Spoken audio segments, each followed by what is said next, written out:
hapa mbele.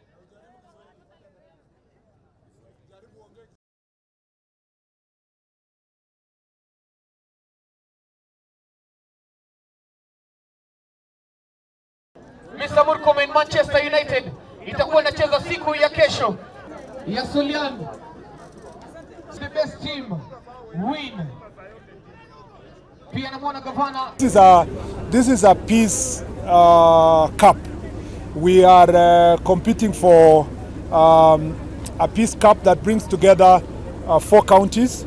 We compete first on the grassroots.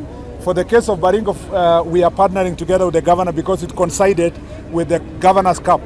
And the winner at the county level will get $500,000 from the OKM Foundation, and the winner in the other counties in the finals. Sababu bila amani maendeleo yote ambayo tunasema haitafanyika. Kwa hivyo hongera sana waziri kwa hiyo waso mzuri sana ya kukutanisha sisi counties hizi 4. If you want peace, sports is the best. And I want to tell you, this is the best avenue. We are behind you. We will support you. We will do everything possible to make sure peace is in Baringo, Turkana, West Pokot, Elgeyo Marakwet, and Kenya.